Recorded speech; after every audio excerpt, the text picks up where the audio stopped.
صح؟ وأن ليس للإنسان إلا ما سعى، فأنت مطالب بالسعي. طب النتيجة مش بتاعتك، مش بتاعتك. وفي حديث عندنا يا جماعة واضح جدا في المسألة دي. أولا النتيجة موجودة في القرآن، النتيجة مش بتاعتك. ليس عليك هداهم. أمال يا ربنا علي إيه؟ عليك الدعوة إلى الله عليك السعي. طب النتيجة مش بتاعتك يا جماعة. قبل ما نيجي للسنة، هو ربنا سبحانه وتعالى لما النبي عليه الصلاة والسلام مثلا ذكر إنه هيجي نبي يوم القيامة وليس معه أحد، يأتي النبي معه الرهط، معه الرجلان، معه الرجل، ويأتي نبي ليس معه أحد. السؤال الآن، ربنا سبحانه وتعالى ألا يعلم إن هذا النبي لن يؤمن معه أحد؟ يعلم ولا ما يعلمش؟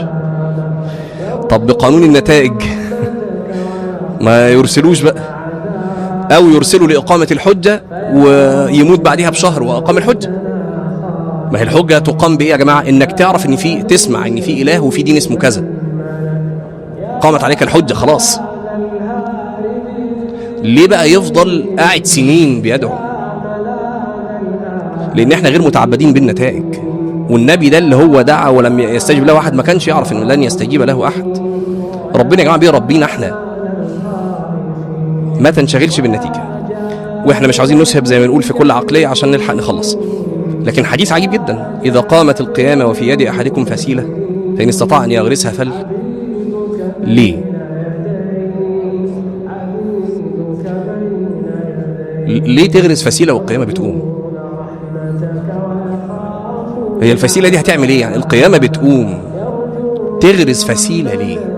عشان انت عقليتك عقلية السعي مش عقلية النتيجة.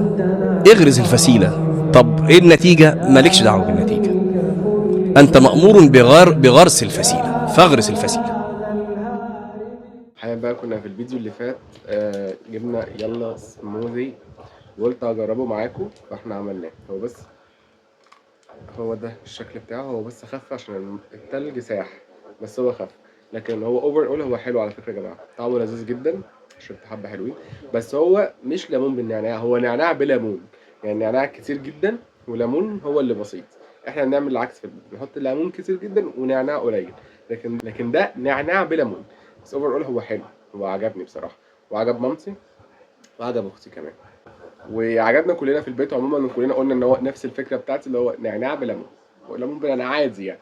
بقول كل البيت اعجب بيه. بس هي الفكره كلها في ايه؟ ان هو لسه بدل ما نقشر الليمون ونعمل نعناع وكده، هو هتحط البودره بتاعته، اللي هو البودره ده، تحط الكيس وتحط عليه الميه وتضربه في الخلاط على طول وخلص. تحط السكر زي ما انت عايز، فهو لذيذ. في منه اطعمه كتير على فكره كمان، في منه مش عارف ستروبري، وفي منه حاجات تانية مش فاكر بصراحه. ف بس هو اوفر اول حلو، ارشحه بصراحه. فنبدا نكمل بقى زي ما احنا كنا مكملين.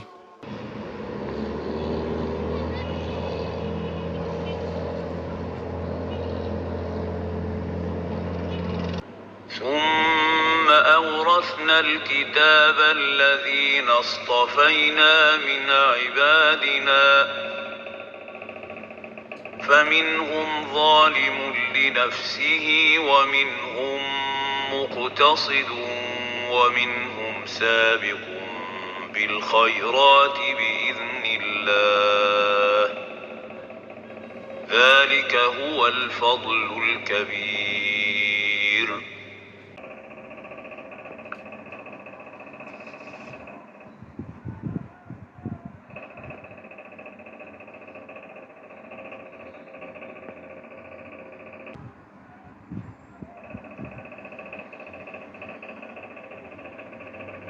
حاليا بقى مع بعض خلصنا الورد، دلوقتي هنثبت مع بعض الفلاتر بتاع المشروع التخرج. تعالوا نثبته مع بعض ونشوف بقى الشكل والدنيا تبقى عاملة ازاي. ان شاء الله يبقى لذيذ يعني.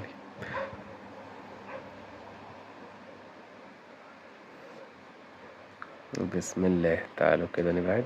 اوه واو المشكلة انا عارف يا جماعة، يعني انا عارف الشكل هيبقى ازاي، بس بتفاجئ معاكم. اوكي، بس ياخد وقت اوي. اوكي، هو اولا هو ده الواجهة طبعا. المفروض في حاجات كتيرة جدا اوكي يا جماعة، عشان نبقى بس متفقين، ده بس مجرد اللي هو الحاجة اللي ايه بيقول عليها ايه، يعني حاجة تيستنج كده بنجرب عليها الابليكيشن تمام زي الفل او كده. بص، هو اول حاجة المفروض ان احنا الفون ده المفروض ان يتصل بالمايكرو بي سي، يعني ده الموبايل، المفروض عندنا حاجة اسمها مايكرو بي سي. المايكرو بي سي ده الجهاز اللي هيكون عليه كل حاجة، كل الموديل وكده، فهو المفروض يتصل ببعض عشان لما اجي انا ادخل صوتي يروح هو ايه للمايكرو بي سي، يروح يلقط منه. فهو المفروض المايكرو بي سي مش معايا، فهنقول هنا enter app without micro PC. تمام، هنا هنقول مثلا name test مثلا، وهنا كذلك test login. اوكي، how to use revoice، ازاي نستخدم revoice. welcome test user، عشان انا سميت نفسي test فقال لي test user. اوكي، هنا connect with micro PC، use the same network، sign into your network، record your voice، review the result، manage the setting. اوكي، دي التعليمات اللي المفروض هنستخدم بيها الابلكيشن. اوكي، properties will be appear here. اوكي، طبعا device فوق هي offline عشان مش معانا مايكرو بي سي. اوكي، تعالى نعمل start كده، تعالى نسجل اي حاجة، بس هو خلي بالك هنسجل انجلش. اوكي سماح، موضوع على ثواني. اوكي، هو بس في مشكلة في الريتم.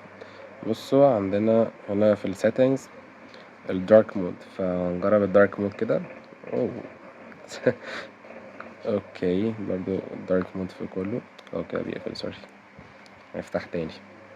هنا دارك مود بقى، يعني الدارك مود. تمام، ديفايس، هنا تيست يوزر، نعملها في ميل مثلا.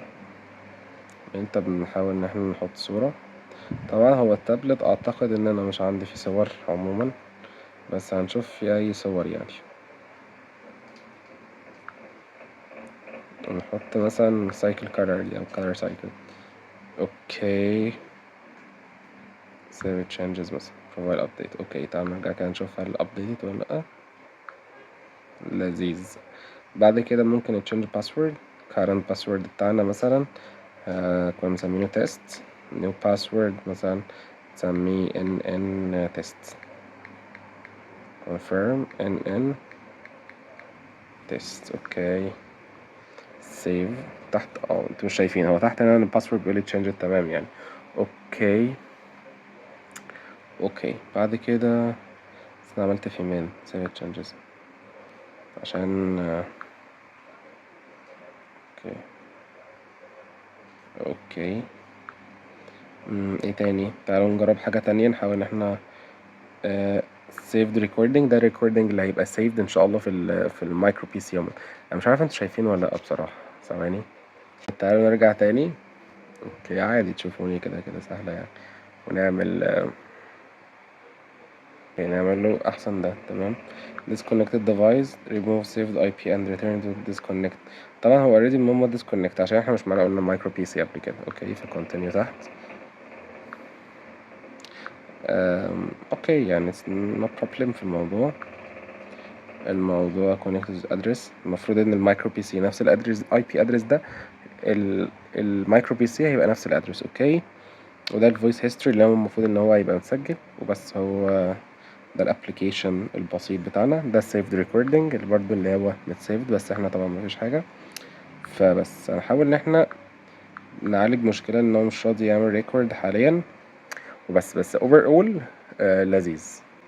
قولي رأيكم في الكومنتس برضو، قولي ايه الحاجات اللي احنا محتاجين نعدلها، بس ارجوكم سريعا قبل المناقشة يعني عشان بعد كده الناس الفلاتر ديفلوبر مش هيرضوا يعملوا حاجة.